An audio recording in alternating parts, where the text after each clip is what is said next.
আমাদের অনেক বড় বড় ঝামেলায় পড়ি আমরা, অনেক বড় বড় বিপদ আপদ হয়, এমন ধরনের ঝামেলা সৃষ্টি হয় যখন আমরা মনে হয় আর এখান থেকে বের হওয়া যাবে না। দুনিয়ার শ্রেষ্ঠ ঝামেলায় পড়ছিল একদল যুবক, আল্লাহর কাছে তার একটা দোয়া করেছিল।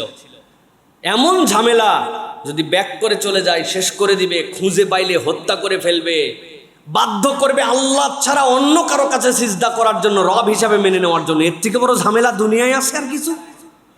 আল্লাহ রাব্বুল আলামিন বলছেন, ইজ আওয়াল ফিতয়াতু ইলাল কাহফ, যখন মুসিবতে পড়ে ওই গুহাবাসীরা আল্লাহ রাব্বুল আলামিনের কাছে নিজেদেরকে সমর্পণ করে দিয়ে আল্লাহর কাছে সাহায্য প্রার্থনা করেছিল, আল্লাহ আমাদের থেকে বড় বিপদ আর কারো নাই, আমাদেরকে তুমি ছাড়া কারো উপাস্য হিসেবে মেনে নিতে বলে, পরিবারের আনুগত্য করতে বলে, হারামের সাথে সম্পৃক্ত, আমাদের মুসিবতের কোনো শেষ নাই। আল্লাহ পালাই আসছে, এখানে জেনে ফেললে খুঁজতেছে আমাদেরকে শেষ করে ফেলবে।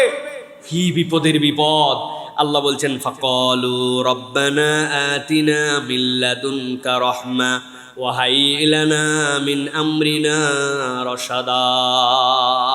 আল্লাহর কাছে তারা বলল, আল্লাহ তোমার কাছে আমরা এখন বলতেছি, রব্বানা আতিনা মিন লাদুনকা রাহমা, তুমি আমাদের প্রতি রহমত দাও, ও হাইয়্ লানা মিন আমরিনা রাশাদা, আল্লাহ আমাদেরকে সুপথে তুমি পরিচালিত করো, যেই রাস্তায় চললে আমরা মুক্তি পেয়ে যাব ওই রাস্তা তুমি দেখায় দাও। কেমনে হবে, কিভাবে হবে, সিস্টেম কি, কিচ্ছু জানি না। আল্লাহ রাব্বুল আমিন চিন্তার বাহিরে 309 বছর ঘুমায় রেখে দিয়েছিলেন। সুবহানাল্লাহি ওয়া বিহামদিহি।